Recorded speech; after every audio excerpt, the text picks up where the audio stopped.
Hey y'all, what's up and welcome back to my YouTube channel. I'm Sabrina and welcome back to my book nook.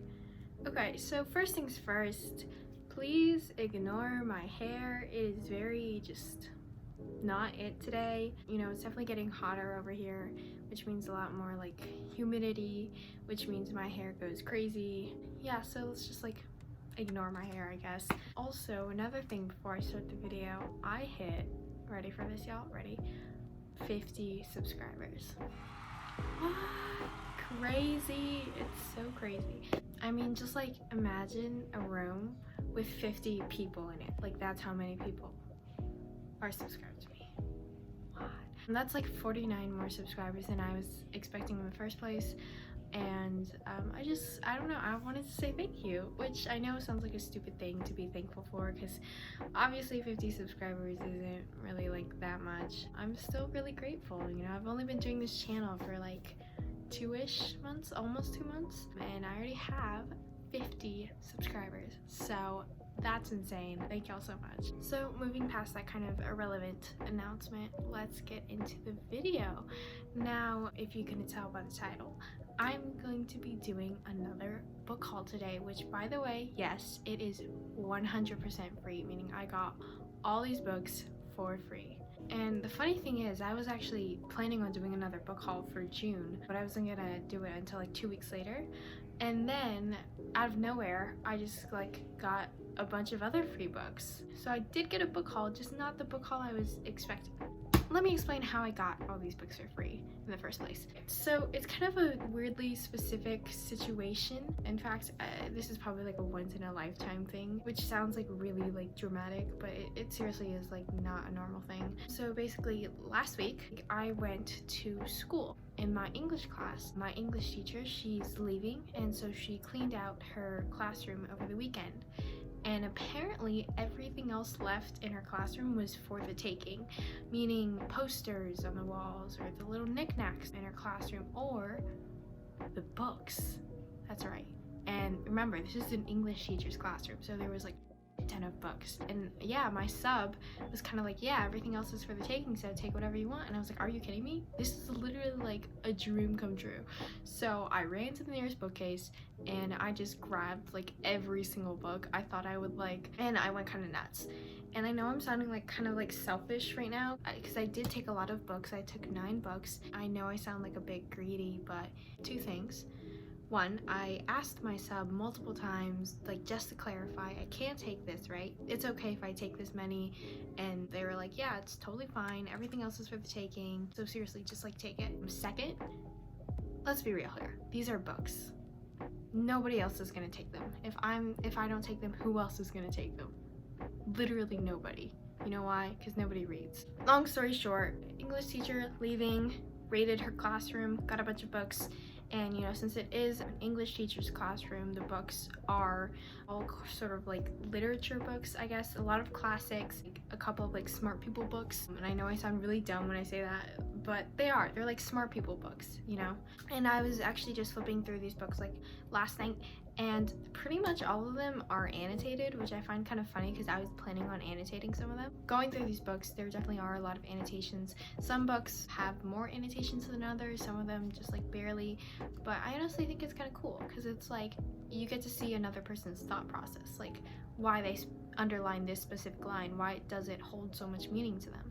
So I actually think that's like a pretty cool thing, except for one of them. One of the books like is not even like an annotation. They just like underlined every single line, but I'm still gonna read it anyways. I think I got all of my rambling out of the way, so why don't we jump in to the actual haul now? Okay, so the first book I got was The Picture of Dorian Gray by Oscar Wilde. Like I said, a lot of the books are classics, and I actually didn't realize my sister already had this book because it was a classic I was planning on reading, not only because it's a classic and I've heard it's actually pretty good for being a classic, but also because of the movie, which, by the way, weird thing about me, sometimes my brain won't let me watch the movie until I've read the book, and the movie stars Ben Barnes, so I really want to watch the movie even though I heard it's not very good. It's fine. I'm literally literally watching The Punisher right now for Billy Russo. There aren't any annotations in this particular book, but a lot of the pages are bent and, you know, obviously used. I've always wanted to read this. I've just never really had the time because I was preoccupied with other books, but I'm hoping now that I have like my own copy, I'll feel a little bit more compelled to read it, I guess. And this is really weird, but I do a lot of like Wikipedia deep dives, meaning I'll start off with looking up like one thing on Wikipedia and then just eventually keep going like down the rabbit hole.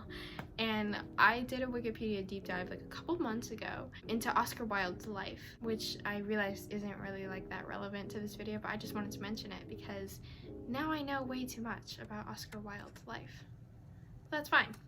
Anyways, yeah, I'm just really excited to read this book, and this was, I think, either the first or second book I grabbed, and I was debating whether or not to actually get it because I thought my sister had a copy, but I wasn't sure, and then I came home and she does have a copy, but I'm pretty sure she's reading it anyways, so it's good to have my own. So the second book I got was Wuthering Heights by Emily Bronte. Now this is definitely the book I'm most excited for out of like all the books I got. I've wanted to read Wuthering Heights for so freaking long. I'm very excited because Emily Bronte is obviously one of the Bronte sisters, and I read Jane Eyre by Charlotte Bronte. So I don't know if the two will be similar or anything. I know I'm like sounding like I'm bragging right now by saying I read Jane Eyre. Jane Eyre is the only classic I've ever read. Like, that's it. I'm currently reading Pride and Prejudice, but I haven't touched the book for 5 months. Don't get me wrong, I definitely want to read Pride and Prejudice because, again, I want to watch the movie, which I heard is really good, but my brain's like, no, Sabrina, you have to read the book first. But, you know, summer's coming up soon, so I'm definitely gonna spend some time over the summer finally reading Pride and Prejudice. But yeah, anyways, back to this. Wuthering Heights is one of the classics I'm most excited to read. I've always been excited to read it, and this definitely is like, you know, a romance story, and I love romance, and I want to get more into classics, and I've heard that this was like an actually good classic, so super excited to read this. I honestly think I might start reading it tonight, but I definitely know I'm going to start sometime over the next few days just because I want to read it so bad. And I'm hoping that I can actually like continue reading it at like a regular pace, because most of the times with classics I just like leave it alone for a couple months, but I'm hoping that I read this like a normal book instead. So the third book I got was Wide Sargasso Sea by Jean Rice. I don't know if I said any of that right, but yeah, like I mentioned before, I read Jane Eyre, and I've heard about this book before. It's from the POV of Mr. Rochester's wife. I don't remember the Mr. Rochester's wife's name, but I know that this is like from her POV, and it's supposed to show like a whole new perspective. Super excited to read this one. I didn't think that this would be in like my English teacher's classroom. Like, I was very pleasantly surprised to find it there. So like I said, the book has annotations, like there are little margins drawn around, words that are circled. I'm definitely excited to see like what the person before me annotated. Like, why are these words so meaningful to you? And that is my dog scratching at the door. So the next book I got is another classic, Emma by Jane Austen. So I actually have all like, I don't have all, I have like 4 Jane Austen books, and it's in like one giant book. I guess that's how I'm reading Pride and Prejudice, and the book actually has Emma, but I wanted my own copy for 2 reasons. 1, look at how pretty this cover is. I mean, this copy is actually so pretty. I wanted my own. And 2, I don't know why, but I don't really like books that have like multiple books compressed into them. I feel like it sort of ruins the vibe. So I don't know, I just guess I wanted my own copy. And also it was free. And also, again, there's a movie out there starring Anya Taylor-Joy, and my brain will not let me watch it until I read the book. So, and I really want to watch this movie, and I think I already know like the basic story of Emma for like a really stupid reason, because I've watched Clueless before. Clueless is honestly like one of my comfort movies, and Clueless is basically a retelling of Emma, so I kind of already know what to expect like story-wise, but I'm still actually very interested because I know this is like a romance book-ish as well, so super duper excited for this one. I definitely want to get into more Jane Austen works. Like I said, working on Pride and Prejudice, but we'll get there. So next book I got was Their Eyes Were Watching God by Zora Neale Hurston. Yeah, so I chose this book because it looked interesting and I read the back and it says it is a Southern love story. Like I said, I love romance books and it's supposed to be a very important piece of African American literature and classics. I definitely want to expand, my classics taste because a lot of classics are just written by like boring old white men. So I definitely want to include a lot more POC authors in my mix, and it looked intriguing, it looked interesting. When I came home, my sister was like, hey, I read that book, and I was like, really? And she was like, yeah, I don't remember what it's about, but it was good. And I was like, okay, great. And that made me feel better about choosing the book. So I'm very excited to see how this book goes. And yeah, as you can see, this book has some annotations as well. So excited for those annotations as well. Next book is Angela's Ashes by Frank McCourt. So I've only heard of this book for, again, a really stupid reason. The only reason I know things is because of stupid reasons. I was playing a Sporkle quiz on my computer during math class, and it was like, can you name these famous works of literature? And Angela's Ashes was one of them. And so I looked it up later and I was like, oh, this actually looks kind of interesting. And then bam, would you know it, week later, I go into my English teacher's classroom to rate it and the book is there. Crazy freaking coincidence. Yeah, so I'm very excited to read this book. This book is actually one of the only books in here that's like not annotated at all, which I don't know if it's like a good thing or not, but definitely excited to read it, definitely excited to check it out. Hopefully I like it. This is one of the books I consider like smart people books, so I'm really hoping that I'm like smart enough to understand this, because otherwise if I'm not, I'm probably just gonna be bored, and I hate being bored while reading. Okay, so next book I got was A Colony and a Nation by Chris Hayes. Now this is a political commentary book, and I took this again to make me seem smart.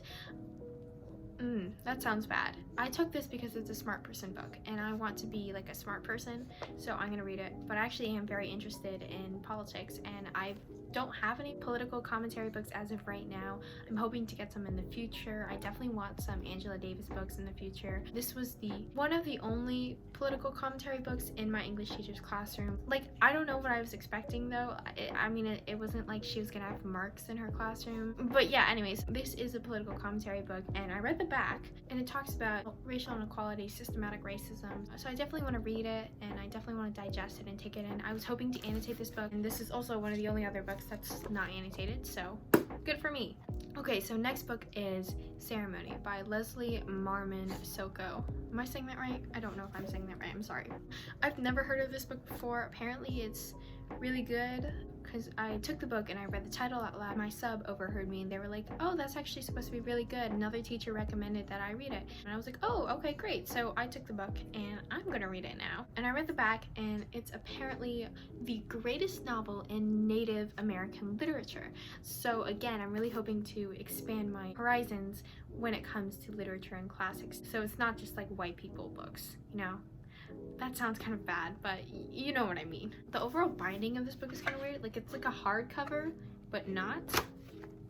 There's probably a word for it, and I just don't know it. Whatever. Anyways, I'm very excited to read this book. So let's move on to my final book, and this is also the first book I grabbed because it caught my attention at the beginning of class before I raided the classroom, and one of the books I'm most excited to read. And so the final book is The New Jim Crow by Michelle Alexander. So yeah, this is another political commentary book, but I've wanted to read this book for frickin' ever since I heard about it. I already know some like the basic and main concepts she talks about in this book, but I definitely want to read it, analyze it, annotate it. However, literally, if you go through the book, every single line is like annotated already. It's like underlined, circled, and I'm just kind of like, are you reading it? Like, does this even count as an annotation if you underline basically every single line?